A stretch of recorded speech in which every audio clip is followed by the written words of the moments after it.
Great. So yeah, this is the continuation of the Pivoting Your Business Model session that we had our first half of last week.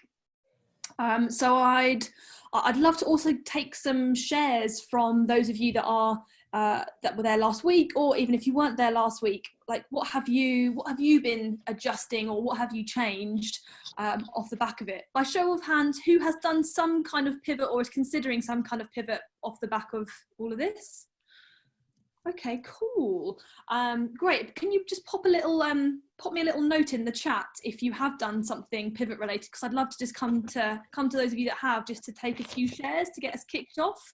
And then what I'll do is I'm going to go through we started last time going through a couple of business models. I think we covered buy-to-let, serviced accommodation and flips. And then we've got some other business models that we wanted to cover, some thoughts as well. So we'll go on to those. So yeah, just pop me a little message in the chat if you've pivoted. Just write pivot or something, and then I can come to you and take a bit of a share to help everyone.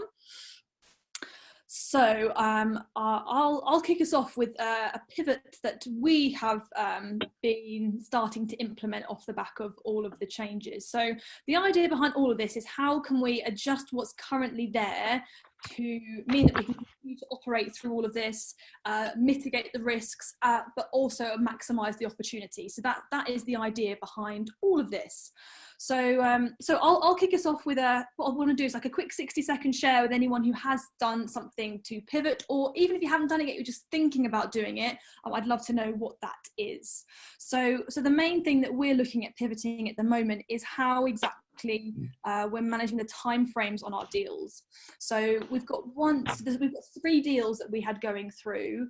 2 of them required a refurb, 1 of them didn't require a refurb.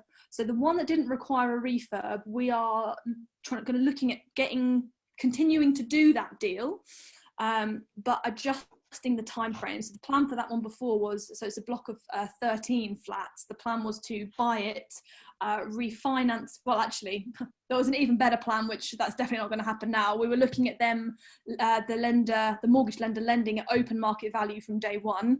So we would have not had to put much capital in at all. I'm pretty sure that's not happening anymore. But so a more traditional purchase, 75% loan to value, and rather than trying to refinance it quickly, we're looking at a refinance that would probably be at least 2 years from that point. So we've started to have some discussions with investors who, before we had one investor who was going to be investing at 10%. We started having a discussion with him about reducing his interest rate to half of that, so 5% per annum return, but a longer time frame. So that's one of the ways that we've been saying, how can we still do this deal, but just not have that short-term risk of needing to refinance. So that's our current pivot thought process. So who we got here? Fern, are you? Oh no, Fern's disappeared. Chris, are you here? Where are you? Can't see you. Hello. Oh, it's Yvette. Yes, Chris is looking beautiful. Let me unmute you. Tell us what you've been doing. Well, we've been doing a lot of Zoom webinars, as you can see, and I get very cross about logging in. That's why Chris logs in with his account, hence why I've got his account. So yeah, we've been getting quite active in finding out these webinars where you can actually interact with the other people on there rather than being spoken at. And we did a nice one this morning, the SAS Experience Network. I think you know these people, Jackie, because they do the ski trip and so on, like Doug James. Oh, yes, how was it? It was really good. So it's a chap called Manish Katara or something. Anyway, he does. He was doing due diligence on deals as well, so that investors could, sort of arm themselves as well much better before just launching into things, and about taking charges. So it's all about the sort of the housekeeping for investing, well, our SAS pension, but also for looking at other people looking to invest as well with their SAS pension. So ultimately what Chris and I want to do, I know we do our tenant buyers and so on, but we want to do some more of these discounted projects in London, but still sourcing them on for our investors, but also doing the odd 1 or 2 for ourselves, because we've got capacity to do it. And I think we got caught up in the whole sourcing for others business. So yes. Ooh, so looking at pivoting to being able to take this opportunity to build your own portfolio rather than sourcing things on. Yes, down in the south and southeast, and also with the sourcing fees, still buying tenant buyer properties up in the northeast. But it's oh yeah, no, there's more money to be made. We've been monitoring the money that our investors have made on the projects that we've done, and that's what really got me.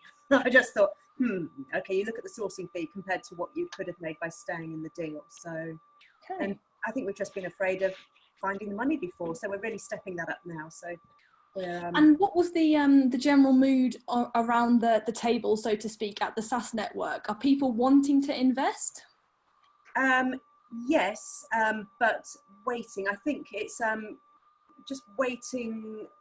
Yeah, I mean, Chris's investors are still investing. They're not afraid, and they're still carrying on because the deals have much greater sort of value within them. So they just want to get on with it now. But the SaaS one, well, I mean, there's a lot of new SaaS people still out there. So I think they're being a bit more hesitant, and rightly so as well, whilst they're just seeing what's available and they're educating themselves. But I think the answer is that you don't need to desperately invest in anything straight away. The opportunities will be there. They'll be coming. Nice. Cool. Thanks, Yvette. That's cool. Fern, tell us about what you've pivoted. Sorry, I should actually running get my cup of tea before. So I've got the flip in Wales and I got my bridging offer through Friday. And basically I've gone down from 85% loan to value to 75, which essentially means I'm losing about 20 grand. So it's a good house and I can rent it out straight away. So last week we spoke about holding it for a while, a couple of years, and then maybe flipping it in the future because it will be a good project to flip, or I could just keep it as a buy to let. I think it'll work both ways. The difficulty I'm having now is I'm starting to look at the numbers today, but I'm too tired from the weekend, so I'm going to do it tomorrow with a fresh head. But I spoke to both my investors at the weekend, and sort of said about doing it a longer term loan. One of them is a contractor who may be out of work in May, and if she is, she needs the money back. The loan we did it in February, so she'll need the money back. The other investors are my parents, and 2 years to them sounds like a long time, so they're quite nervy. I potentially got another investor who I can bring in and do it, and he's much more confident. He's done investing before, so he could potentially replace both of theirs and do a 2-year loan. But I'm just trying to figure it all out. That, you know, I'm quite happy to buy a few more buy-to-lets and just keep them. But I'm also, I've sent my accountant an email. Hopefully he'll come back to me by tomorrow. What are the tax implications? Because if I then hold them and sell them for a few years, do I just hold them and say they're buy-to-let?